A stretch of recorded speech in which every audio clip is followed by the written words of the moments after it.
Hello students, आइए आज मैं आपको झारखंड बोर्ड के साइंस की किताब के चैप्टर 2 प्राणियों में पोषण उससे कुछ बहुत ही महत्वपूर्ण प्रश्न और उनके उत्तर आपको दिखाता हूँ आज। तो मैंने इसमें लगभग हर 3 पेज पर कुछ महत्वपूर्ण प्रश्न इकट्ठा किए हैं और उनके उत्तर देने का प्रयास किया है। तो चलिए, इसमें पहले प्रश्न में आप देखेंगे कि एक टेबल है जिसमें कुछ 1-2 रो भरे हुए हैं और उसके बाद बाकी खाली है। तो उसमें विभिन्न जंतुओं के भोजन और उनके ग्रहण करने का तरीका जो है उस पर डिस्कस किया गया है। तो पहले उसी टेबल को लेते हैं। नंबर 1, विभिन्न जंतुओं के भोजन ग्रहण करने के तरीके क्या क्या हैं। तो हम यहाँ आप देख सकते हैं कि पहले कॉलम में मैंने जो है चित्र भी उस संबंध में बना रखा है ताकि आपको अच्छी तरह से समझ में आ सके। चलिए, तो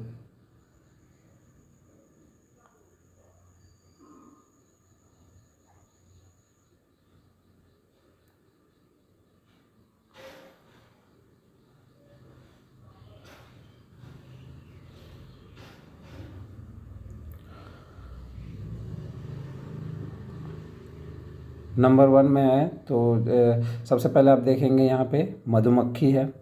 वो फूलों का रस कैसे वो भोजन क्या करती है, तो फूलों का रस। और कैसे भोजन करती है, तो वो चूषण विधि से भोजन करती है। मेंढक क्या खाता है, उसका भोजन है छोटे कीड़े मकोड़े, जिन्हें वह कैसे खाता है, तो अपने जीभ के द्वारा पकड़ता है और उन्हें निगल जाता है। जूं जो हमारे सिर में रहती है वो क्या खाती है, तो वो हमारा रक्त जो है उसे भोजन के रूप में करती है। और वो किस तकनीक का इस्तेमाल करती है, तो वो चूषण विधि का इस्तेमाल करके अपना भोजन ग्रहण करती है। घोंघा वो सूक्ष्म जीवाणुओं का भोजन करता है, जिसे वो चूषण या आप स्पंजी तकनीक भी बोल सकते हैं, उसके द्वारा वो भोजन करता है स्पंजी विधि से। अगला है चींटी। सूक्ष्म वो क्या भोजन करती है, सूक्ष्म अनाज के दाने। कैसे, तो उन्हें वो निगल लेती है।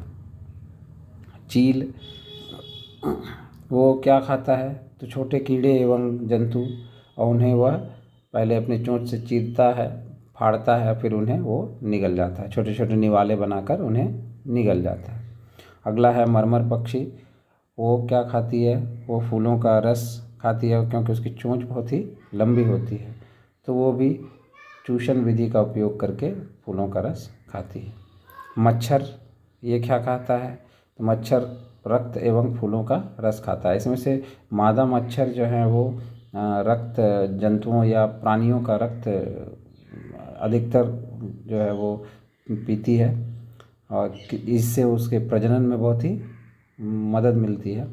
पर नर मच्छर जो है वो फूलों का रस ही खाता है, वो कभी रक्त का भोजन नहीं करता।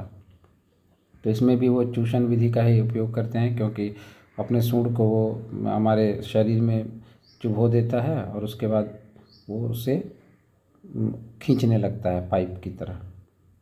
अगला है तितली। तितली कैसे करती है, तो वो भी फूलों का रस ही भोजन करती है। तो वो भी किस तकनीक का इस्तेमाल करती है, वो भी चूषण विधि का इस्तेमाल करती है। आगे बढ़ते हैं। अब हम लोग इसी प्रकार के अन्य और भी कुछ जंतु हैं, उनके भी भोजन ग्रहण करने का तकनीक और भोजन के बारे में यहाँ पर हम लोग चर्चा करते हैं। तो सबसे पहले अमीबा। ये बहुत ही सूक्ष्म जीव है और एक कोशिकीय जीव है। तो ये अपना भोजन क्या करता है, तो ये सूक्ष्म कणों को अपना भोजन कण जो है वो उन्हें अपना भोजन बनाता है। कैसे करता है, अंतर्ग्रहण के द्वारा। इसके भोजन की तकनीक को अंतर्ग्रहण कहते हैं। इसमें भी क्या करता है कि भोजन कणों के चारों ओर अपने कूटपाद फैला लेता है और फिर उस भोजन कण को अपने अंदर समा लेता है और फिर उसे पचा लेता है। इस तरह से भोजन ग्रहण करता है। अजगर छोटे जीवों को अपना भोजन बनाता है और उन्हें कैसे, तो पकड़ कर वो निगल लेता है क्योंकि इनके दांत नहीं होते। उसके बाद है गौरैया। ये छोटी चिड़िया है जो हम अपने घरों के आसपास अक्सर देखते हैं।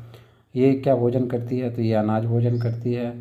कैसे, तो चोंच से चूग कर खाती है, ये भी निगल जाती है। गिरगिट ये क्या करता है, तो कीड़े मकोड़ों का भोजन करता है और तकनीक को, इसके भोजन करने की जो विधि है उसे अंतर्ग्रहण कहते हैं। इसमें गिरगिट के जीभ जो हैं वो बहुत ही लसलसे होते हैं और बहुत कुछ लंबाई दूर तक, कम से कम 5-10 सेंटीमीटर तक जा सकता है। तो वो अपने जो शिकार है उस पर अपनी जीभ को फेंकता है, जिससे वो शिकार उसके लिपलिपे लिसलिसे जीभ में चिपक जाता है और फिर वो उसे खींचकर अपने मुंह में भर लेता है। चूहा ये क्या भोजन करता है, तो चूहा अनाज और फल और सब्जी का भोजन करता है और उन्हें वो कुतर कुतर कर खाता है। और आगे बढ़ते हैं हम लोग। अब कुछ महत्वपूर्ण प्रश्न देखते हैं। नंबर 1, अमीबा क्या है और यह कहाँ पाया जाता है। तो अमीबा एक बहुत ही सूक्ष्म एक कोशिकीय जीव है, अर्थात इसके अंग जो हैं वो एक ही कोशिका के बने हैं। हमारी तरह नहीं कि अलग अलग अंग जो हैं वो अलग अलग कोशिकाओं के बने होते हैं। जैसे हमारी आँख, हमारे फेफड़े, हमारा यकृत, हमारी किडनी, ये सब हमारे मांसपेशियाँ, हमारे हाथ पैर, ये सभी अलग अलग, हमारे आँख, हमारे जीभ, ये सारी जो है वो अलग अलग तरह की मांसपेशियों से बने हैं और अलग अलग कोशिकाओं से बने हैं। तो हम बहुकोशिकीय जीव हैं, लेकिन अमीबा एक कोशिकीय जीव है। इसके सारे अंग जो हैं वो एक ही कोशिका से बना हुआ है। तो ये अधिकतर कहाँ पाया जाता है, तो जलाशयों में पाया जाता है। नंबर 4, अमीबा भोजन ग्रहण करने एवं गति करने के लिए किस अंग का उपयोग करता है। अमीबा भोजन ग्रहण करने एवं गति करने के लिए कूटपाद या पादाभ का उपयोग करता है। उसके जो गति करने के जो अंग हैं उन्हें कूटपाद या पादाभ कहते हैं। अगला है, अमीबा किस प्रकार अपना भोजन ग्रहण करता है। तो अब ये अपने भोजन ग्रहण करने की जो तकनीक है उसे हम अंतर्ग्रहण कहते हैं। तो उसे हमने यहाँ पे आप देख सकते हैं चित्र के द्वारा यहाँ पर समझाने का प्रयास किया है कि जब अमीबा को भोजन का आभास होता है तो वह खाद्य कण के चारों ओर कूटपाद विकसित कर उसे पूरी तरह घेर लेता है और अंततः उसे निगल लेता है। तो यहाँ पे आप देखेंगे इन 4 चरणों में आपको वो चीज़ दिखाई पड़ेगी कि पहले में वो भोजन कण यहाँ उसके समक्ष आता है, फिर वो अपने कूटपाद विकसित करता है दूसरे चरण में, फिर तीसरे चरण में उसे वो घेर लेता है और चौथे चरण में उसे अपने अंदर समा लेता है और फिर उसे पचा लेता है। नंबर 6, अमीबा भोजन का पाचन किस प्रकार करता है। तो अमीबा के खाद्य धानी में पाचक रस का स्राव होता है जो निगले हुए खाद्य पदार्थ को सरल पदार्थों में बदल देता है। पचा हुआ खाद्य पदार्थ धीरे धीरे अवशोषित हो जाता है। बिना पचा खाद्य पदार्थ खाद्य धानी द्वारा बाहर निकाल दिया जाता है। जैसे वो कण को अपने अंदर समाता है खाने के लिए भोजन कण को, उसी प्रकार अनपचे जो भोजन कण हैं उन्हें वो उसी प्रकार बाहर निकाल देता है। अगला है, अमीबा अंतर्ग्रहण, पाचन एवं उत्सर्जन के लिए किन अंगों का उपयोग करता है। तो अमीबा अंतर्ग्रहण और पाचन आदि सब करने के लिए वो एक ही कोशिका का उपयोग करता है, क्योंकि वो एक कोशिकीय जीव है, अर्थात एक ही कोशिका का बना हुआ जीव है। तो उसके पास अन्य अंग सभी कार्यों के लिए अलग अलग अंग नहीं हैं। एक ही कोशिका है, वही उसका शरीर है, वही उसका अंग है, वही उसका भोजन ग्रहण करने का मुंह है, वही उसके पाचन करने का आमाशय है, वही उसके उत्सर्जन करने का छोटी बड़ी आंत और गुदाद्वार है। सब कुछ उसका वही है। आगे बढ़ते हैं और कुछ महत्वपूर्ण प्रश्न हैं। नंबर 8, अमीबा के मुख्य आहार क्या हैं। अब हम ये जानने का प्रयास करेंगे कि अमीबा आखिर खाता क्या है। तो अमीबा के मुख्य आहार हैं शैवाल के छोटे टुकड़े। शैवाल हम जानते हैं जो तालाबों और जल स्रोतों के पास जो पाया जाता है, हरे हरे रंग का जो चिपका हुआ रहता है दीवार वगैरह से हम लोग घर में देखते हैं। तो शैवाल के छोटे टुकड़े, बैक्टीरिया, डाइटम्स, अन्य छोटे एक कोशिकीय जीव तथा मृत कार्बनिक पदार्थ के छोटे टुकड़े, इनको वो आहार के तौर पर लेता है। नंबर 9, मनुष्य के पाचन तंत्र के मुख्य अंग कौन कौन से हैं। तो तो मनुष्य के पाचन तंत्र के मुख्य अंग हैं मुख अर्थात मुंह, जिससे वो भोजन ग्रहण करता है, ग्रास नली, जिससे होकर भोजन वो आमाशय में जाता है, नंबर, और उसके बाद छोटी आंत, फिर बड़ी आंत, मलाशय और गुदा से ये बना होता है, पाचन तंत्र के मुख्य अंग हैं। और आप इनमें आप इसे भी जोड़ सकते हैं, यकृत और अन्य जो पाचक रस स्रावित करने वाले अंग हैं उनको भी आप इसमें जोड़ सकते हैं। अगला है नंबर 10, मानव शरीर में पोषण किन प्रमुख चरणों द्वारा संपन्न होता है। तो मानव शरीर में पोषण की जो प्रक्रिया है वो निम्न 5 चरणों में संपन्न होती है। पहला, भोजन ग्रहण करने को अंतर्ग्रहण कहा जाता है। फिर उसका पाचन होता है। पाचन होने के पश्चात छोटी आंत में उसका अवशोषण होता है, और फिर उस अवशोषण के फलस्वरूप जो ऊर्जा बनती है, ऊर्जा बनाने की जो प्रक्रिया है श्वसन के द्वारा प्राप्त ऑक्सीजन के साथ, और भोजन जो अवशोषित भोजन है उसको मिला करके जो ऊर्जा उत्पादन होता है उसे स्वांगीकरण कहते हैं। फिर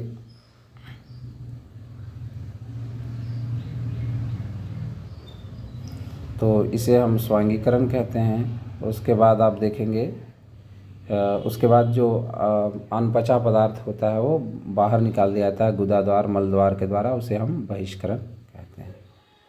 नंबर 11 है मानव पाचन तंत्र का रेखांकित चित्र खींचें। तो यहाँ आप दाएं ओर देख सकते हैं मानव पाचन तंत्र का एक जो है यहाँ पे रेखांकित चित्र खींचा हुआ गया है।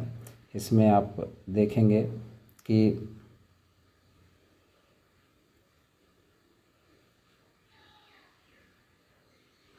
यहाँ हम देखते हैं सबसे पहले पाचन का आरंभ जो है वो कहाँ से होता है, वो यहाँ मुख से होता है। सबसे पहला पाचन का जब हम भोजन ग्रहण करते हैं तो वो नंबर 1 मुख से आरंभ होता है। यहाँ पर मुख के अंदर भी कुछ पाचक रस या जैसे टाइलिन वगैरह वो उसमें मिलता है, और भोजन को जो है पचाना आरंभ यहीं से मुंह से ही हो जाता है। उसके बाद वो ग्रास नली के द्वारा आता है नीचे आमाशय में। तो आमाशय में यहाँ पर ये आमाशय है 2 नंबर, इसमें उसका पाचन के लिए अन्य और रस भी मिलते हैं, पाचक रस, जठर रस जिन्हें कहते हैं, वो सारे रस इनसे मिलते हैं। और आमाशय का जो हाइड्रोक्लोरिक अम्ल है वो भी उस भोजन के साथ मिल करके उसे जो है अन्य पचाने की आगे प्रक्रिया पर ले जाता है। फिर यहीं पर अन्य रस जो हैं जैसे पित्ताशय से पित्त रस और अग्न्याशय से जो है इंसुलिन वगैरह ये सब अग्न्याशय रस जो है वो आकर मिलता है, जिससे भोजन अत्यंत ही छोटे छोटे कणों में टूट जाता है, और छोटे छोटे कणों में टूटने के पश्चात वो छोटी आंत में जाता है। छोटी आंत में छोटी आंत के अंदर बहुत ही छोटे छोटे अंगुली जैसे हमारी अंगुलियों की तरह बहुत ही सूक्ष्म जो रसांकुर या मूला बोलते हैं उन्हें हम विलाई इंग्लिश में कहा जाता है, वो होता है, जो भोजन के सूक्ष्म कणों को अवशोषित कर और रक्त में मिलाने का कार्य करते हैं। तो ये सूक्ष्म कण जब रक्त में मिल जाते हैं और उधर हम लोग श्वसन के द्वारा जो ऑक्सीजन लेते हैं सांस के द्वारा, वो ऑक्सीजन और ये भोजन के कण मिल करके जो है वो कार्बोहाइड्रेट का निर्माण करते हैं, और हमारी सारी कोशिकाओं को एटीपी के तौर पर ऊर्जा प्राप्त होती है। और फिर जो अनपचा पदार्थ है वो फिर बड़ी आंत की ओर भेज दिया जाता है। बाकी पदार्थ जिसमें से बड़ी आंत जो है उसमें से पानी का अवशोषण कर लेता है और फिर इसे मलद्वार की ओर भेज देता है, और इस प्रकार वो फिर मल के रूप में बाहर निकल जाता है। इस तरह से हमारा पाचन पूरा हो जाता है। यहाँ आप देखेंगे एक कृमि रूपी परिशेषिका भी है बड़ी आंत के सबसे सबसे नीचे भाग पर। ये एक परिशेषिका है, अर्थात इसका कोई कार्य नहीं है, पर ये जो है मानव विकास के क्रम में इसका जो है ये हमारे शरीर में एक अवशेष के रूप तौर पर रह गया है। अगला है स्वांगीकरण क्या है, ये भी बहुत महत्वपूर्ण प्रश्न है। तो